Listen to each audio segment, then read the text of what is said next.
You have seen thousands of birds in your life. In your yard, at the park, on the sidewalk, in the trees outside your window right now. You have watched them land, feed, argue, and fly away. And in all that time, you have almost certainly never seen a dead one. Think about that for a second. Not on the pavement, not on the grass, not hanging limb from a branch. Nowhere. Here is the problem with that. Birds die every single day. Millions of them. Disease, predators, starvation, old age, accidents. Scientists estimate that roughly 50% of songbirds die in their very first year of life. For every cardinal at your feeder this morning, statistically half its siblings from last spring's nest are already dead. So where are the bodies? This is one of the most commonly asked questions in ornithology. And the answer is not simple. It is not one thing. It is 4 overlapping systems, each one working silently, efficiently, around the clock.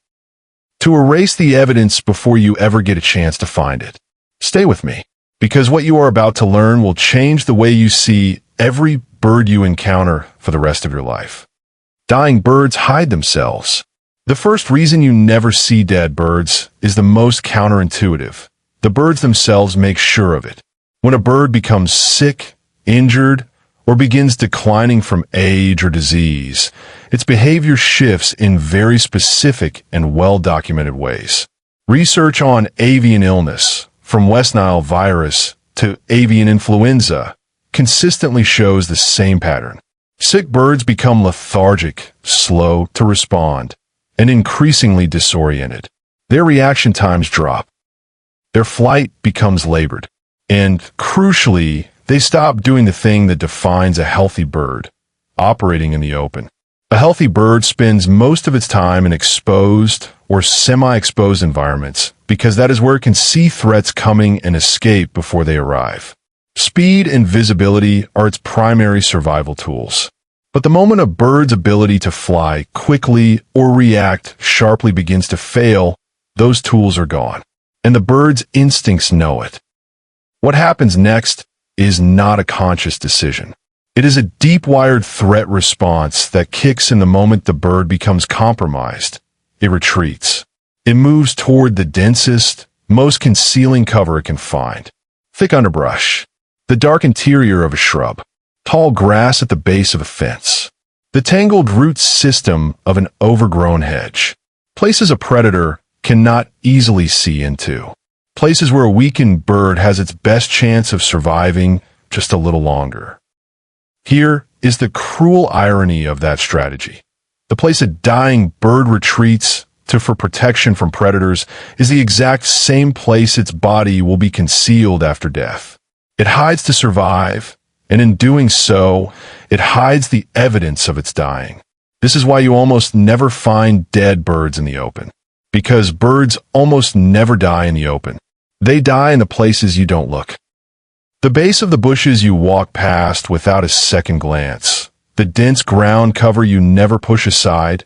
The dark interior spaces of vegetation you don't think to peer into. Researchers studying bird mortality have confirmed this pattern repeatedly. If you were to systematically search the dense vegetation in a typical suburban neighborhood, really get down and look under every shrub and in every tangle of undergrowth, you would find far more dead birds than you ever imagined. But no one does that, and so the bodies stay hidden exactly where the birds left them. Scavengers remove the evidence fast, even when a bird does die in the open. On a lawn, a driveway, a sidewalk, the body rarely stays visible for long.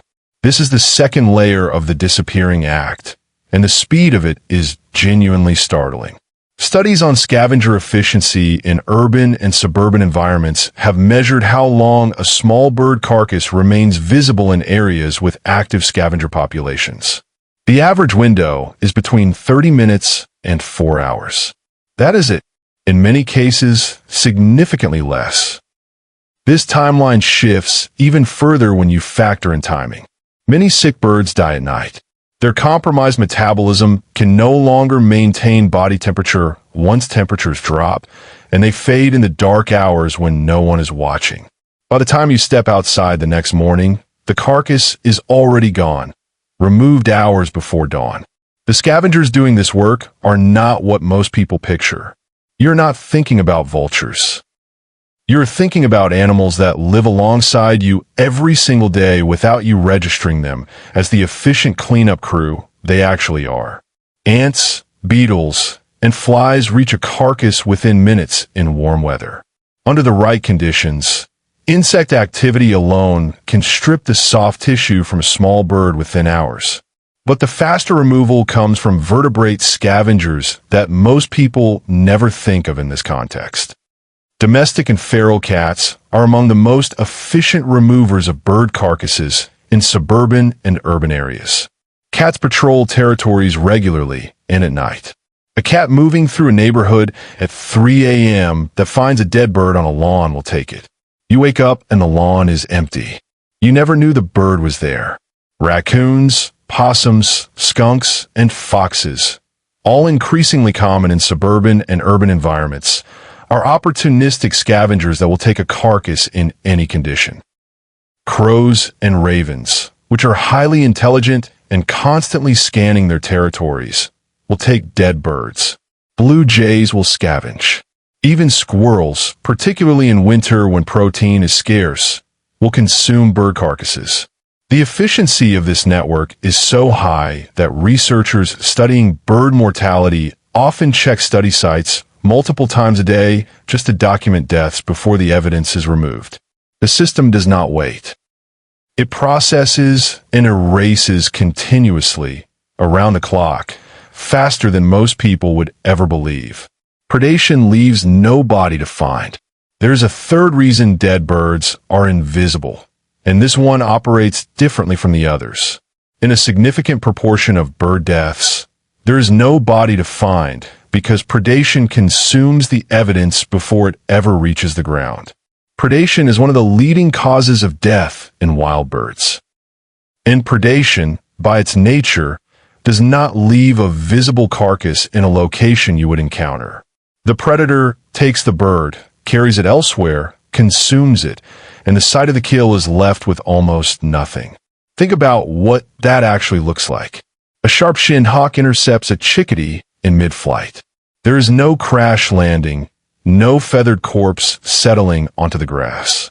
The hawk carries the bird to a perch in the trees, feeds, and drops the indigestible remnants.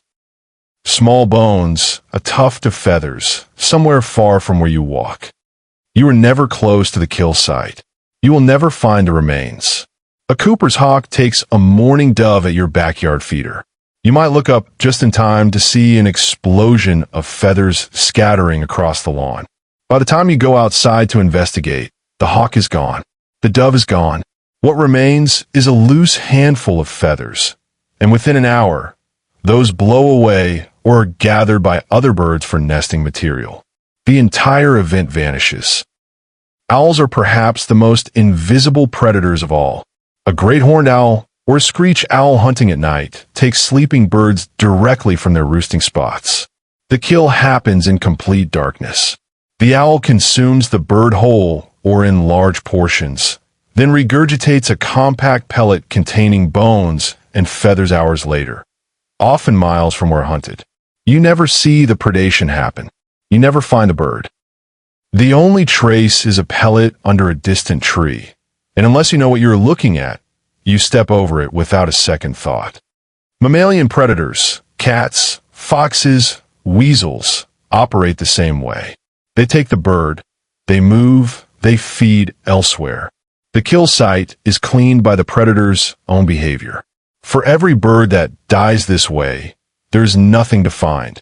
Not because the bird vanished, but because the predator took it with them.